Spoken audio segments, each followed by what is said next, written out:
Isang magandang umaga po sa ating lahat. Narito ang latest weather update ngayong araw ng Tuesday, July 2, 2024. Unahin po muna natin yung mga weather systems na sa kasalukuyan nakakaapekto sa ilang bahagi ng ating bansa at posibleng magdulot ng maghapon na mga pag-ulan. Sa ngayon po, patuloy pa rin ang epekto ng Intertropical Convergence Zone or ITCZ. Ito po yung pagsasalubong ng hangin mula sa northern at southern hemisphere. At yung pagsasalubong na hangin po nito ay posibleng magdulot ng mga kaulapan na magdadala naman ng mga kalat-kalat mga pagulan sa areas po ng Palawan at ilang bahagi ng Mindanao area.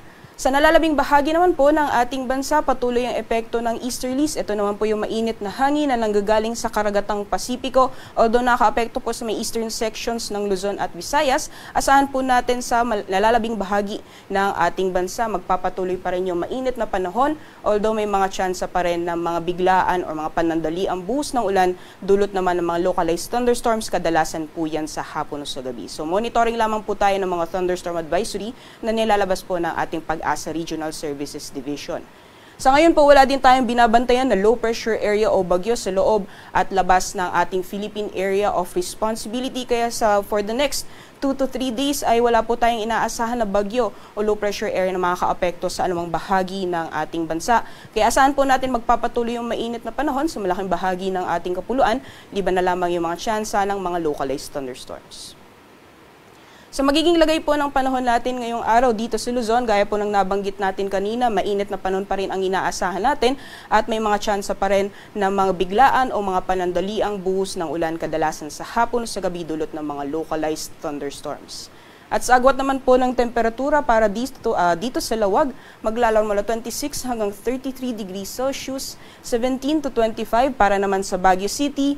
Para sa Tuguegarao ay maglalaro mula 25 hanggang 35 degrees Celsius. Maximum temperatures para sa Metro Manila aabot ng 33 degrees Celsius at 32 degrees Celsius naman maximum temperatures para sa Tagaytay at sa Legazpi City.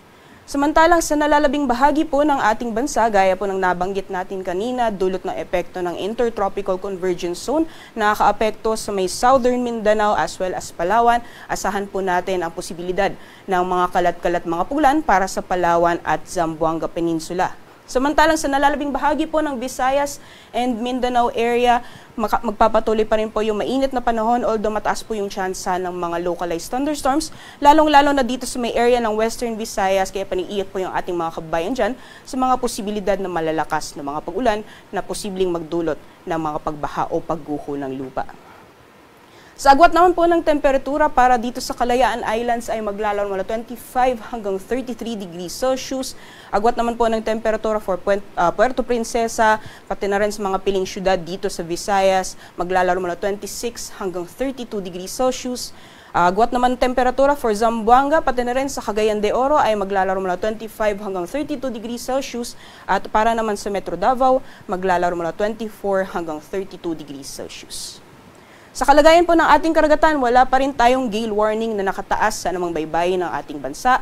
Kaya malaya pa rin makakapalaot yung ating mga kababayan, lalong-lalo na yung may mga maliit na sakyang pandagat.